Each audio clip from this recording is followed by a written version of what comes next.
Bonjour mon ami, je veux vous parler de la voiture Škoda Superb. Quels moteurs ont été installés?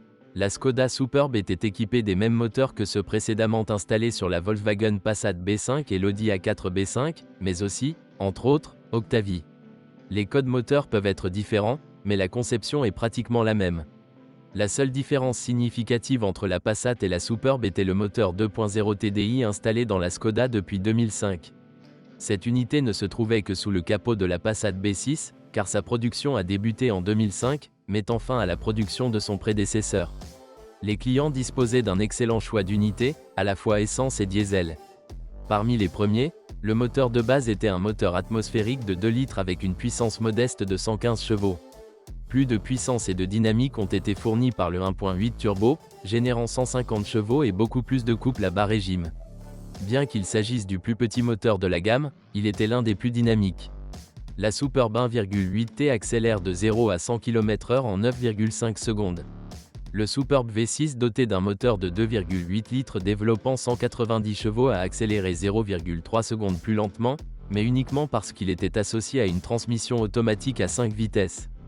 Plus rapide est l'unité 2.8 avec une puissance de 193 chevaux, qui, fonctionnant avec une boîte de vitesse manuelle, accélère la Superb à 100 km/h en 8 secondes. C'est pire avec la boîte automatique, car cela prend alors 9,4 secondes. Il est intéressant de noter que certaines sources ne le mentionnaient pas du tout, une variante V6 plus faible, désignation du moteur BBG. La gamme diesel comprenait plusieurs unités basées sur 3 modèles. Le plus petit et bien connu 1.9 TDI était disponible en plusieurs variantes de puissance de 101 à 130 chevaux. Le nouveau moteur 2.0 TDI avec injecteur pompe comme le 1.9 TDI développe 140 chevaux. Les diesels 2.5 TDI V6 de 155 ou 163 chevaux étaient nettement plus puissants et prestigieux. La Superb utilisait des boîtes de vitesse manuelles à 5 et 6 vitesses et des transmissions automatiques ZF à 5 vitesses. Les moteurs à essence avaient des boîtes de vitesse à 5 vitesses, et des boîtes manuelles à 6 vitesses étaient disponibles dans les moteurs diesel 2.0 TDI et 2.5 TDI, les deux variantes. Les machines automatiques étaient combinées avec 1.8T, 2.8 V6, 1.9 TDI, 130 chevaux, et deux versions du 2.5 TDI. Quel moteur dois-je choisir? Choisir un moteur est, à mon avis, très simple dans ce modèle, car la règle est la suivante. Plus il y a de puissance, plus les coûts d'entretien sont élevés, et moins ils sont bas. Le moins cher à entretenir et le plus durable est le moteur 2.0. L'unité à 8 vannes a une conception très simple et ne souffre d'aucun problème typique. La seule chose dont il souffre est le manque de puissance. Il tolère parfaitement l'approvisionnement en gaz. La variante 1.8 turbo, plus puissante, est également un moteur durable, mais pas si simple. Il a une tête compliquée à 20 soupapes et, en raison du boost, cela peut causer d'autres problèmes. Rappelons que nous parlons de moteurs vieux de 20 ans avec un kilométrage souvent plus proche des 400 000 km. Kilomètres de 100 000 km. Le plus grand risque est associé aux moteurs réglés, et ils sont nombreux.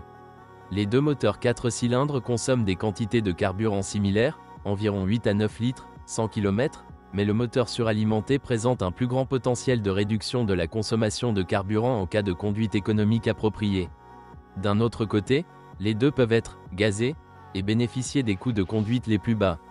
Le moteur 2.8 V6 est encore plus coûteux à exploiter, notamment en réparation, mais il est très bien noté.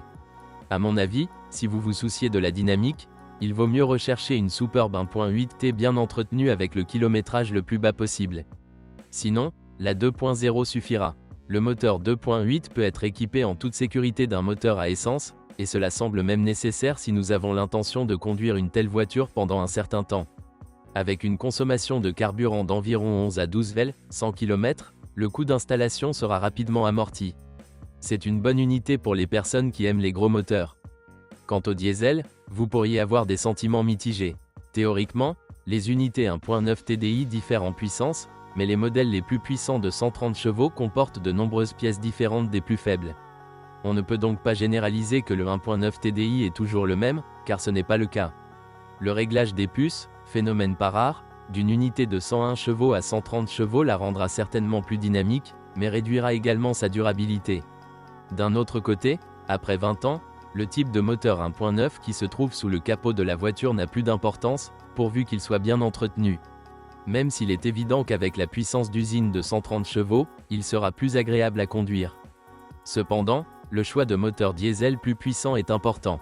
Par exemple, le 2.0 TDI PD est d'une conception épouvantable, mais aujourd'hui, il peut être plutôt bon.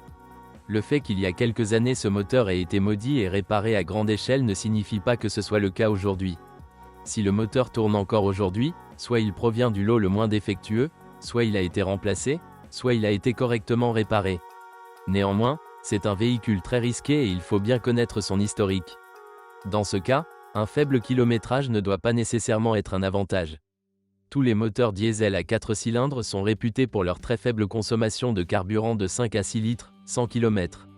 Il convient d'ajouter que le moteur 2.0 TDI était équipé en standard d'un système DPF, mais il est difficile de rechercher une voiture qui possède encore physiquement un tel filtre.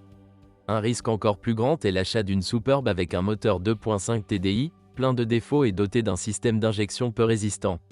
De plus, rien ne justifie le choix de cette unité alors que les moteurs à essence de puissance similaire sont beaucoup plus efficaces et fonctionnent au GPL sans problème, de sorte que les coûts de conduite quotidienne sont similaires. Défauts typiques. De nombreux défauts de cette voiture sont dus à l'âge et au kilométrage. Les versions objectivement durables et fiables présentent aujourd'hui divers problèmes, souvent causés par des interventions antérieures.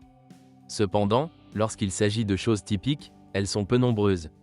Dans le 1,8T, faites attention au fonctionnement du moteur et au bruit de tête.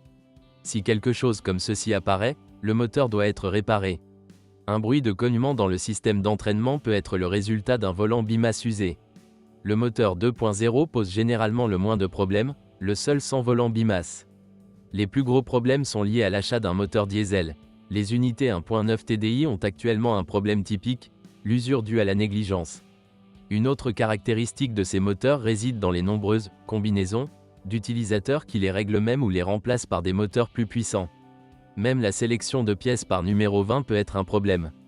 Tout peut arriver avec le diesel 1.9 TDI, mais si l'unité est bien entretenue, elle durera longtemps. Toutes les variantes étaient équipées d'un volant bimasse. Le moteur risqué 2.0 TDI souffrait de défauts au niveau de la culasse, des injecteurs et de la pompe à huile. Apparemment, la variante installée dans la Superb est moins défectueuse que celle de la Passat, mais vous devez vérifier soigneusement le fonctionnement du moteur, et si le kilométrage n'est pas élevé, je vous conseille de vous rendre chez un spécialiste immédiatement après l'achat pour inspecter l'unité et examiner les zones les plus sensibles. Un moteur 2.0 TDI bien entretenu peut durer plus longtemps qu'un 1.9 TDI. Le pire est le 2.5 TDI, qui a généralement subi quelques réparations et on ne sait jamais avec quel résultat. Les propriétaires de voitures équipées de ce moteur les vendent souvent par désespoir, voulant se débarrasser du problème. Par conséquent, vous devez aborder l'achat d'une telle voiture avec beaucoup de prudence ou immédiatement en vue d'une éventuelle rénovation. Malheureusement, en raison de la conception à 6 cylindres et de 2 têtes, ce ne sera pas bon marché. Cependant, cela reste beaucoup moins cher que dans le cas des unités V6 d'autres marques. Parmi les autres défauts typiques de la Superb, il faut absolument mentionner la suspension avant. Il n'est pas très durable et le premier jeu provoque rapidement un jeu ultérieur, cela ne vaut donc pas la peine de remplacer un triangle, ou du moins cela vaut la peine de remplacer l'ensemble d'une roue. L'idée n'est pas de payer la main-d'œuvre plusieurs fois sur une courte période. Malheureusement, les Superbes vieillissent tout comme leur moteur.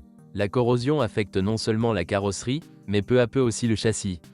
Les boutons suent, les interrupteurs ne fonctionnent plus et la climatisation peut cesser de fonctionner. Cependant, dans l'ensemble, c'est une voiture durable et généralement sans problème. Merci de m'avoir écouté, n'oubliez pas de vous abonner à la chaîne et de noter ma vidéo. Si vous connaissez des problèmes avec cette voiture que je n'ai pas mentionné, assurez-vous de les écrire dans les commentaires.